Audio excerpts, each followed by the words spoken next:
আসসালামু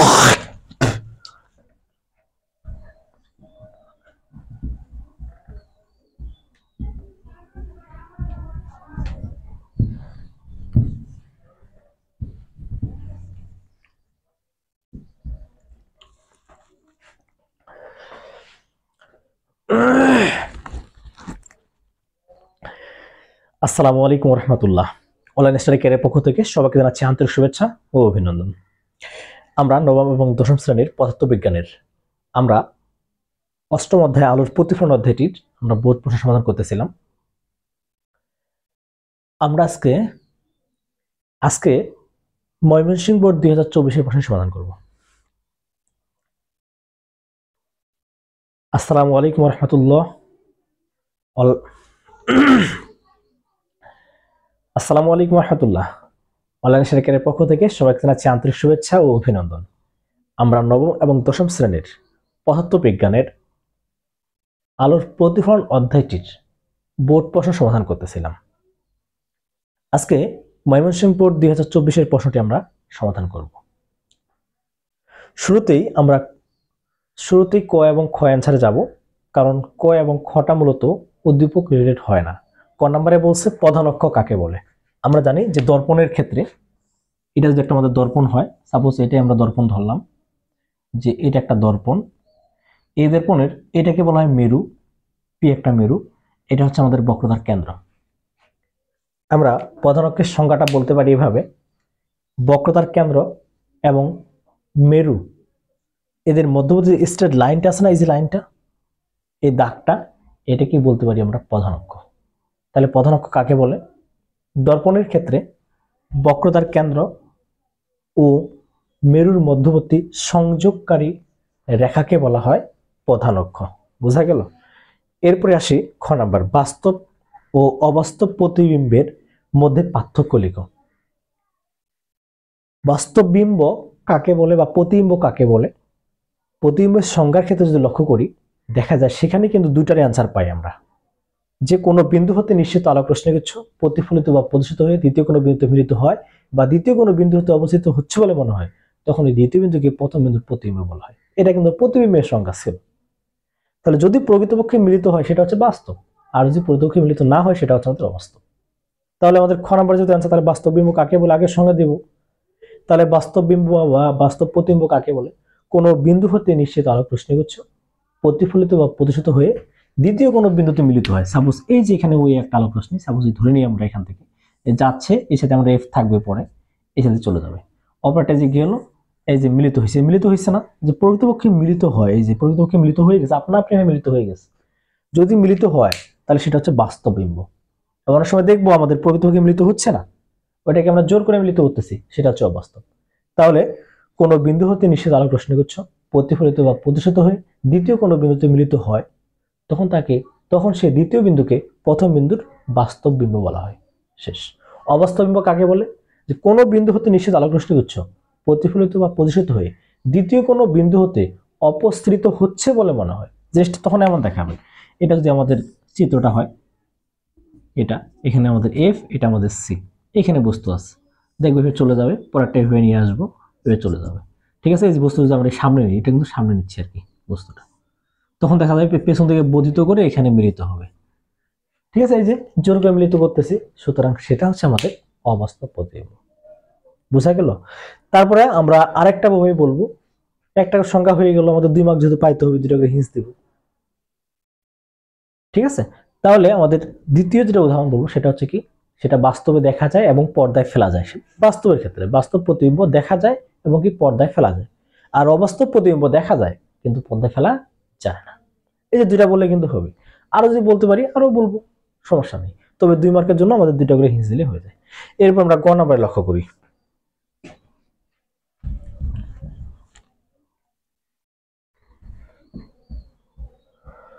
গ নাম্বার প্রশ্নে বলছে এ বি এর বিভর্ধন নির্ণয় করো। আমরা বিভর্ধনের সূত্র কিন্তু দুইটা জানি, একটা হচ্ছে m ইকুয়াল টু এল দেশ ভাগ এল, আর একটা m ইকুয়াল টু হচ্ছে কি মাইনাস ভি ভাগ ইউ। এই দুইটা সূত্র কিন্তু আমরা জানি, তাই না? এখন দেখি আমাদের কি কি উপাদান আছে আর কি কি নাই, আমরা সেটা করে লক্ষ্য করি। আমরা এই সূত্র বসাতে পারবো না। কেন বসাতে পারবো না? কারণ আমাদের এল মানে দৈর্ঘ্যটার কিছু তো আমাদের দেওয়া নাই, সো এটা বসাতে পারবো না। তাহলে এইটা দিয়ে অবশ্যই আমাদের হবে, ওকে, তাহলে দেখি কি কি দেওয়া আছে। বলছে যে এখানে পিবি, আগে সিপি, সিপি অর্থাৎ বক্রতার কেন্দ্র থেকে মেরু পর্যন্ত যে দূরত্ব এটা দেওয়া আছে আর, মানে আর ইকুয়াল টু দেওয়া আছে 12 সেন্টিমিটার, মানে সিপি দেওয়া আছে 12 সেন্টিমিটার। তাহলে আর এর অর্ধেকটা হচ্ছে আমাদের কি ছোট এফ, মানে ফোকাস দূরত্ব। তাহলে এখান থেকে উপাদানগুলো লিখে নেই যে আর ইকুয়াল টু দেওয়া আছে কত 12 সেন্টিমিটার, তাহলে এফ ইকুয়াল টু কত হবে 6 সেন্টিমিটার, অর্ধেকটা। বোঝা গেল? তারপর কি বললো, পিবি মেরু থেকে বস্তু পর্যন্ত যে দূরত্ব সেটাকে বলি আমরা বস্তুর দূরত্ব, তার মানে সেটা হচ্ছে আমাদের ইউ। ইউ এর মানটাও আমাদের দেওয়া আছে, ইউ এর মান কত দেওয়া আছে 8 সেন্টিমিটার দেওয়া আছে। ওকে, আমরা আরেকটা জিনিস একটু কথাবার্তা বলি, যেহেতু এটা আমাদের কি দর্পণ, এটা আমাদের কিন্তু উত্তল দর্পণ। এটা কি দর্পণ?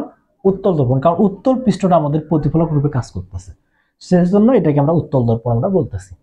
উত্তল দর্পণের ক্ষেত্রে আমাদের সব সময় মাথায় রাখবো, উত্তল দর্পণের ক্ষেত্রে সব সময় আমরা যে প্রতিবিম্বটা পাবো তা অবশ্যই অবশ্যই অবাস্তব প্রতিবিম্ব পাবো।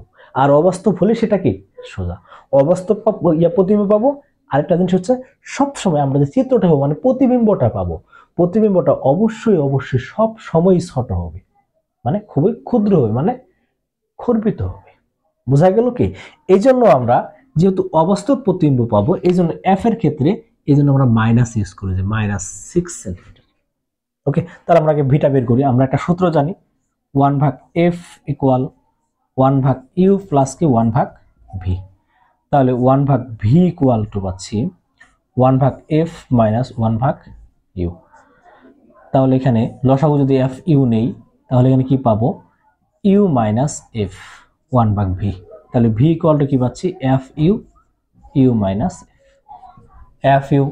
এফ এর মান হচ্ছে -6 ইন্টু ইউ এর মান হচ্ছে 8, ইউ মাইনাস এফ, ইউ মান হচ্ছে 8 মাইনাস, ঠিক আছে, মাইনাস মাইনাস প্লাস হয়ে গেল কত, এটা 6, U minus F 8 minus minus plus হতো। তাহলে এখান থেকে কত পাই আমরা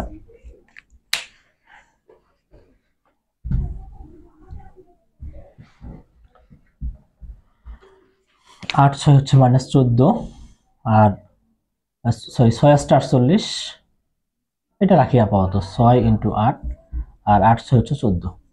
তাহলে কত 3 দুগুণা হচ্ছে 6, 7 দুগুণা 14, তার মানে 3 8 24 ভাগ হচ্ছে 7, 3 8 24 ভাগ হচ্ছে 7। এটা আমরা কি পাচ্ছি, ভি এর মানটা পাচ্ছি। এবার আমাদের কি করতে হবে, সেই বিভেদনটা নির্ণয় করতে হবে। তাহলে বলে দিই আবার আমরা কি জানি, এম ইকুয়াল মাইনাস ভি ভাগ ইউ, এটা আমরা জানি। তাহলে মান বসাই, ভি এর মান হচ্ছে -24 ভাগ হচ্ছে 7, এখানে মাইনাস ছিল, ইউ এর মান হচ্ছে আমাদের 8। তাহলে এখানে যদি হিসাব করি 24/7 ইন্টু হচ্ছে 1/, 8 একে 8, 3 8 24, তাহলে কত পাচ্ছি আমরা 3 মানে 7 ভাগের 3 ভাগ। এটাই মূলত আমাদের অ্যান্সার হবে। অনেকে বলতে পারে এখানে আমাদের মাইনাসটা কি হলো, মাইনাস মাইনাস প্লাস তো হয়ে যায়, আবার কিন্তু এখানে মডুলাস দেওয়া আছে, মানে শুধুমাত্র মানটা বোঝাবে। ওকে, এটা ছিল আমাদের গ নাম্বার অ্যান্সার।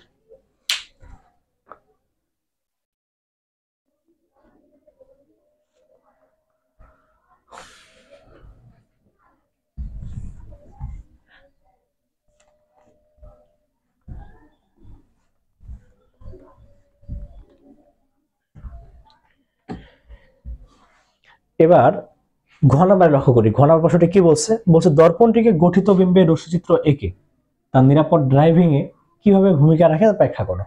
আমরা দর্পণটিকে গঠিত বিম্ব, আগে আমরা একটু চিত্রটা অঙ্কন করি, এভাবেই চিত্রটা অঙ্কন করি। এটা হচ্ছে আমাদের কি উত্তল দর্পণ, তাই না? উত্তল দর্পণ, এখানে হচ্ছে আমাদের এ বিটা লক্ষ্য বস্তু, এ বিটা হচ্ছে লক্ষ্য বস্তু, এখানে আমাদের দেওয়া আছে এফ, এখানে দেওয়া আছে আমাদের সি, এটা আমাদের দেওয়া আছে। তাহলে এটা হচ্ছে এম ড্যাশ এম, এটা। তাহলে আমরা বলে দিব, মনে করি এম দেশে একটা উত্তল দর্পণ, সি হচ্ছে কি বক্রতার কেন্দ্র, এফ হচ্ছে প্রধান ফোকাস, এবং এ বি একটা লক্ষ্যবস্তু। তাহলে এবার আমরা কি বসাবো, যেহেতু রশ্মিচিত্র অঙ্কন করব, আমরা রশ্মিচিত্র অঙ্কনের জন্য 3টা রুলস জানি, ঠিক আছে? ওই রুলসের মধ্যে যে কোনো 2টা রুলস আমাদের বসাইতে হয়। আমরা যারা এখনো আমাদের শর্ট টেকনিকটা দেখে আসিনি, আমরা কিন্তু সেটা অবশ্যই দেখে আসবো। ওটা দেখলে পরে আমাদের জন্য খুবই ইজি হয়ে যাবে প্রশ্নটা আরো।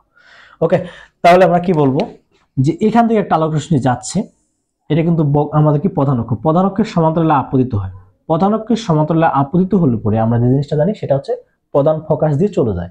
তাহলে এটার ক্ষেত্রে কি হবে, প্রধান ফোকাস থেকে আসছে বলে মনে হয়, মানে অপসিত হচ্ছে বলে মনে হয়, জিনিসটা এমনটা না। এই জন্য আমরা প্রধান ফোকাস যেটা আছে এখানে ডট ডট চিহ্ন দেব। এই যে চিহ্নটা হয় না এটা, এই যে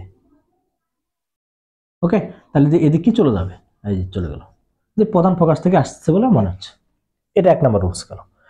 তো এটা আমরা নাম দিতে পারি, এটা দিয়ে আমরা ডি নাম দিলাম, এটা নাম দিলাম, ই নাম দিলাম, যে কোনো নাম দিতে পারি ইচ্ছা মতো, ঠিক আছে।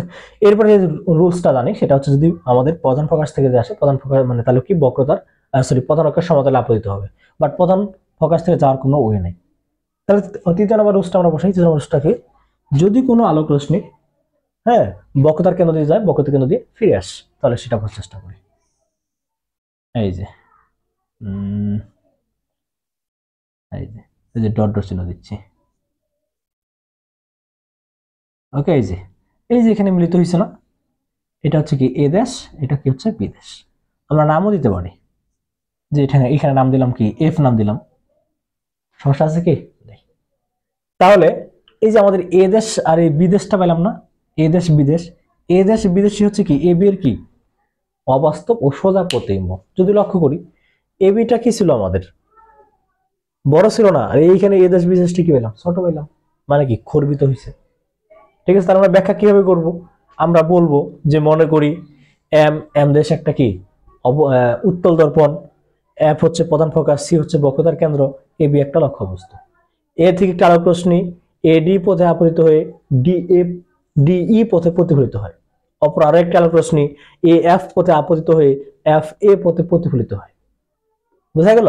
তারপর কি বলবো, ডিই কে পেছন দিকে বর্ধিত করি, তারা পরস্পর এ দেশ বিন্দুতে মিলিত হয়, সুতরাং এ দেশ বিদেশি হচ্ছে এ বি এর অবাস্তব ও সোজা প্রতিবিম্ব, বোঝা গেল। এরপর কি অবস্থান প্রকৃতি আকৃতি, অবস্থানটা কোথায়, এটা কি মেরু, এটা কি প্রধান ফোকাস, মেরু এবং প্রধান ফোকাসের মাঝে।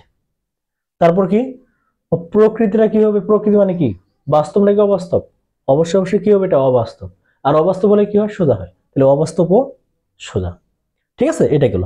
তারপর কি বলবো, আকৃতি, আকৃতি কেমন ক্ষুদ্র মানে খর্বিত, ওকে। এই ছিল আমাদের অ্যান্সার। এই যে মেরু সঞ্চিত একে দেখাও, এটা গেল।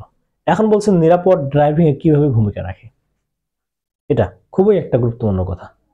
আমরা লক্ষ্য করি আমরা যে যানবাহনে উঠি, পেছনের যে কি কোন গাড়ি আসতেছে না আসতেছে সেটা কিন্তু আমাদের দেখা খুবই জরুরি। আমরা যদি মোটরসাইকেল চালাই আমরা কিন্তু সবসময় লক্ষ্য করি যে পেছনে কি আসতেছে না আসতেছে, বা যারা বাস চালায় বড় বড় গাড়ি চালায় ওদের ক্ষেত্রে কিন্তু একই জিনিস প্রযোজ্য।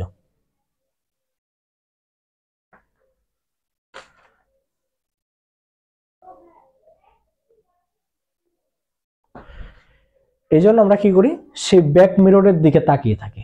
এই ব্যাক মিররটা কি করে, ব্যাক মিররের মাধ্যমে যে বস্তুটা দেখা যাচ্ছে, আরেকটা জিনিস মাথায় রাখবে, ব্যাক মিররে যেটা ইউজ করা সেটা হচ্ছে আমাদের কি এই অবতল দর্পণ। ব্যাক মিররের মাধ্যমে অবতল দর্পণ ইউজ করলে পরে উপকারটা যেটা হয় সেটা হচ্ছে যে পেছনে কি আছে না আছে সেটা দেখা যায়, এবং কি সেটাকে ছোট করে দেখা যায়, যে তার পজিশনটা কোথায় কি আছে সম্পূর্ণরূপে ঠিকভাবে দেখা যায়। এই জন্যই মূলত এই ড্রাইভিং এ খুব ভালোভাবে কাজ করে, যার কারণে আমরা কি করতে পারি সেটা দেখার মাধ্যমে নিরাপদ ভ্রমণ করতে পারি, ওকে। এই ছিল তাহলে আজকের ময়মনসিংহ বোর্ড 2024-এর সমাধান। আশা করি বুঝতে পারছি। যদি আমাদের এই ভিডিওগুলো ভালো লাগে থাকে তাহলে অবশ্যই like, comment, share and subscribe করে সাথে থাকবেন। ধন্যবাদ সকলকে।